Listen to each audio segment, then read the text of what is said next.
নমস্কার বন্ধুরা, স্বাগতম আমাদের চ্যানেলে। আজকের আলোচনার বিষয় পশ্চিমবঙ্গের রাজনীতি। ভারতের অন্যতম রাজনৈতিকভাবে সক্রিয় রাজ্য হলো পশ্চিমবঙ্গ। এখানে ইতিহাস, সংস্কৃতি, আন্দোলন, দলীয় প্রতিদ্বন্দ্বিতা সবকিছু মিশে রাজনীতি এক অনন্য মাত্রা পেয়েছে। চলুন বিস্তারিত জানি। ব্রিটিশ আমল থেকেই বাংলায় রাজনৈতিক চেতনার উন্মেষ। স্বাধীনতা আন্দোলনে বঙ্গভূমি গুরুত্বপূর্ণ ভূমিকা রেখেছে। স্বাধীনতার পর কংগ্রেস দীর্ঘদিন শাসন করে। 1977 সালে ক্ষমতায় আসে বামফ্রন্ট, টানা 34 বছর শাসন চালায়। এটাই এশিয়ার দীর্ঘতম গণতান্ত্রিক শাসনকাল। কোনো জায়গার রাজনীতি সম্পর্কে জানতে হবে ওখানকার রাজনৈতিক দল ও ক্ষমতার পালাবদল সম্পর্কে। তো চলুন জেনে নেওয়া যাক পশ্চিমবঙ্গের রাজনৈতিক দলগুলি ও তাদের ক্ষমতার পালাবদল। স্বাধীনতার পর কংগ্রেস যুগ 1947 থেকে 1977 পর্যন্ত। স্বাধীনতার পর প্রথম কয়েক দশক পশ্চিমবঙ্গের রাজনীতি নিয়ন্ত্রণ করেছিল ভারতীয় জাতীয় কংগ্রেস। তারা ভূমি সংস্কার, শিক্ষা, শিল্প ইত্যাদি ক্ষেত্রে কিছু পদক্ষেপ নেয়। তবে রাজনৈতিক অস্থিরতা ও সামাজিক অশান্তিও চলতে থাকে। 1967 সালে প্রথমবার অকংগ্রেসী সরকার যুক্ত ফ্রন্ট গঠিত হলেও টিকতে পারেনি। 1972 সালে নির্বাচনের পর কংগ্রেস আবার ক্ষমতায় এলে দুর্নীতি ও রাজনৈতিক সহিংসতার কারণে মানুষের মধ্যে অসন্তোষ বাড়ে। এরপর কংগ্রেসের পর আসে বামফ্রন্টের দীর্ঘ শাসন 1977 থেকে 2011 সাল পর্যন্ত। 1977 সালে বামফ্রন্ট বা সিপিআইএম কেন্দ্রিক জোট ক্ষমতায় আসে।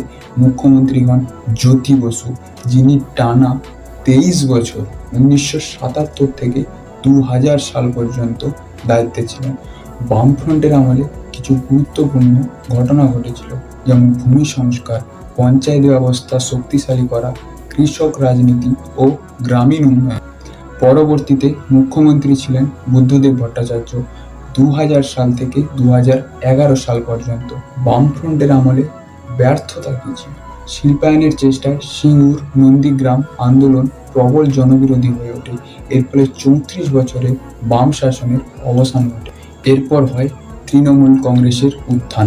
2011 সাল থেকে বর্তমান পর্যন্ত টিকে আছে।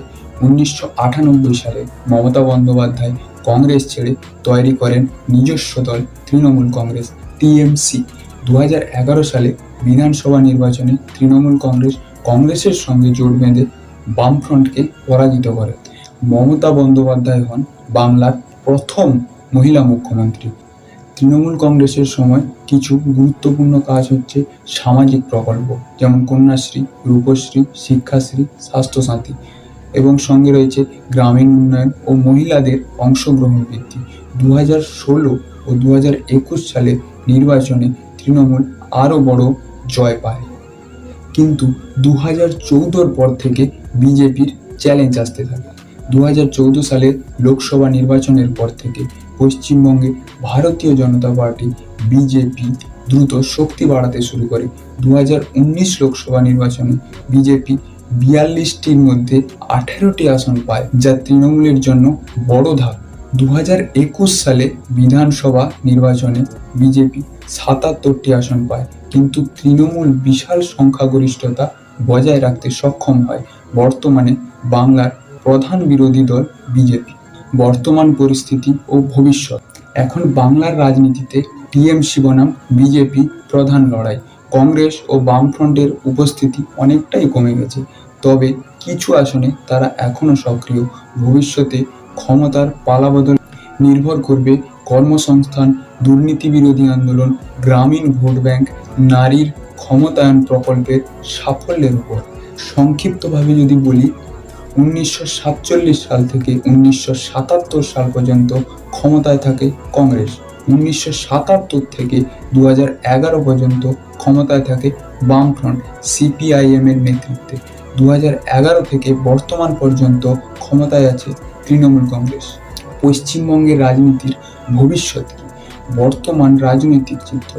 বর্তমানে বাংলা রাজনীতিতে প্রধান লড়াই হচ্ছে তৃণমূল কংগ্রেস বনাম ভারতীয় জনতা পার্টি। কংগ্রেস ও বামফ্রন্টের উপস্থিতি অনেকটাই ক্ষীণ, তবে তারা এখনো কিছু অঞ্চলে সক্রিয়।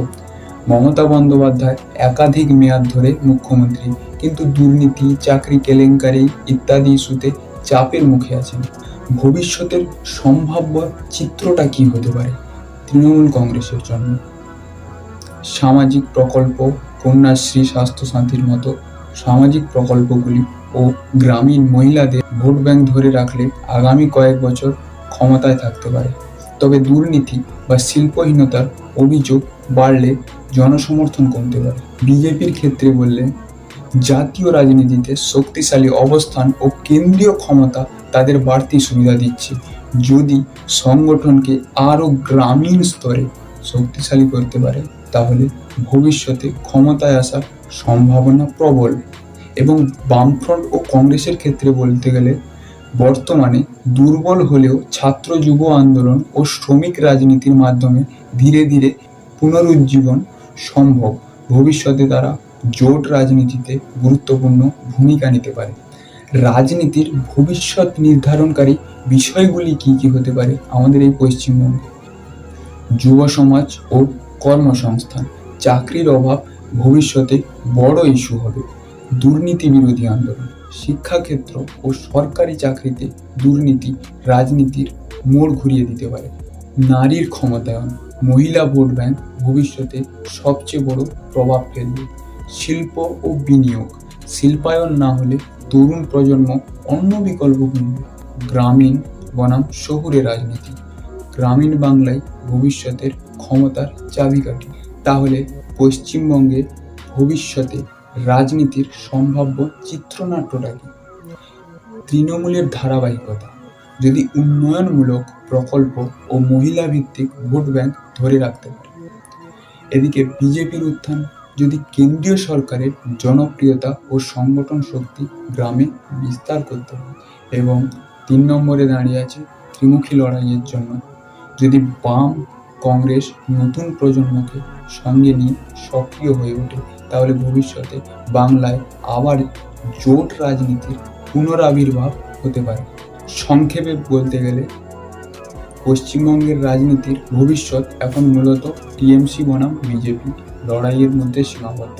তবে বামফ্রন্ট কংগ্রেস যদি শক্তিশালী ছাত্র যুব আন্দোলন গড়ে তুলতে পারে, তাহলে ভবিষ্যতে তারা কিংমেকার হিসেবে ফিরে আসতে পারে। আচ্ছা, জাতীয় রাজনীতিতে পশ্চিমবঙ্গের ভূমিকা কি? এক্ষেত্রে আমরা এটাকে 5টা ভাগে ভাগ করব। সময়কালটাকে 1947 থেকে বর্তমান পর্যন্ত। প্রথম হচ্ছে স্বাধীনতার পর প্রভাব, অর্থাৎ কংগ্রেসের সময়কাল। স্বাধীনতার পর প্রথম কয়েক দশক পশ্চিমবঙ্গের রাজনীতিতে কংগ্রেস শক্তিশালী ছিল। কেন্দ্রীয় রাজনীতিতে বাংলার অনেক বড় নেতা ছিলেন, যেমন বিধানচন্দ্র রায়, খ্যাতনামা মুখ্যমন্ত্রী আমাদের, প্রণব মুখার্জি, যিনি পরিবর্তে ভারতের রাষ্ট্রপতিও হন। বাংলা তখন জাতীয় কংগ্রেসের গুরুত্বপূর্ণ ঘাঁটি হিসেবে বিবেচিত হতো। দ্বিতীয় হচ্ছে বামফ্রন্ট যুগের প্রভাব, অর্থাৎ 1977 থেকে 2011, 30 বছর ধরে বাংলায় বামফ্রন্ট সিপিআইএম এর নেতৃত্বে শাসন চলেছিল। জাতীয় রাজনীতিতে বামপন্থীরা দিল্লির সরকার গঠনে বহুবার গুরুত্বপূর্ণ ভূমিকা পালন করেছে। যেমন 1989-তে ভিপি সিং এর সরকারকে বামপন্থীরা বাইরে থেকে সমর্থন দেয়। 1996-তে জ্যোতি বসুকে প্রধানমন্ত্রী প্রার্থী করার প্রস্তাব উঠেছিল, যদিও সিপিআইএম অনুমতি দেয়নি। আবার বলতে গেলে 2004 থেকে 2008 ইউপিএ 1 সরকারকে বামপন্থী দলগুলি গুরুত্বপূর্ণ সমর্থন দিয়েছিল। পরে অণু চুক্তি বা নিউক্লিয়ার ডিল ইস্যুতে সমর্থন প্রত্যাহার করে। অর্থাৎ বাংলার বামপন্থীরা বহু বছর জাতীয় স্তরে কিংমেকার ভূমিকা পালন করেছে। তৃতীয় হচ্ছে তৃণমূল কংগ্রেস যুগে প্রভাব, অর্থাৎ 2011 থেকে বর্তমান পর্যন্ত। মমতা বন্দ্যোপাধ্যায় জাতীয় রাজনীতিতে শক্তিশালী মুখ হিসেবে আত্মপ্রকাশ করেছেন। তিনি বহুবার বিজেপি ও কংগ্রেস উভয়ের বিরোধিতা করেছেন। বর্তমানে মমতা জাতীয় বিরোধী রাজনীতিতে অন্যতম মুখ। ইন্ডিয়া অ্যালায়েন্স গঠনে তৃণমূলের গুরুত্বপূর্ণ ভূমিকা রয়েছে। তৃণমূল সরকার একাধিকবার কেন্দ্রীয় রাজনীতিতে বিজেপির বিরুদ্ধে আঞ্চলিক দলের ঐক্য গড়ার চেষ্টা করেছে। চতুর্থ বলতে গেলে বিজেপির উত্থান ও বাংলার প্রভাব। পশ্চিমবঙ্গ এখন বিজেপির অন্যতম একটি কৌশলগত রাজ্য। 2019 সালের লোকসভা নির্বাচনে বিজেপি বাংলার 18টি আসন জিতে কেন্দ্রীয় রাজনীতিতে শক্তিশালী উপস্থিতি তৈরি করে। 2024 সালের নির্বাচনেও বাংলাকে বিজেপি ও বিরোধী জোট উভয়ই গুরুত্ব দিয়ে দেখেছে। পঞ্চম হচ্ছে ভবিষ্যতের সম্ভাবনা। পশ্চিমবঙ্গে 42টি লোকসভা আসন জাতীয় রাজনীতিতে বড় ফ্যাক্টর। আগামী দিনে টিএমসি বনাম বিজেপির লড়াইয়ে ফলাফল সরাসরি দিল্লির সরকার গঠনে প্রভাব ফেলতে পারে। বামফ্রন্ট ও কংগ্রেস এখন দুর্বল হলেও যদি নতুন ভোট ব্যাংক গড়ে তোলে তবে জাতীয় স্তরে ভোট রাজনীতিতে তারা আবার প্রাসঙ্গিক হতে পারে। সংক্ষেপে বলতে গেলে স্বাধীনতার পর কংগ্রেস, পরে বামফ্রন্ট আর এখন তৃণমূল ও বিজেপি, এভাবেই পশ্চিমবঙ্গের রাজনীতি জাতীয় স্তরে ক্ষমতার পালাবদলে বড় ভূমিকা রেখেছে।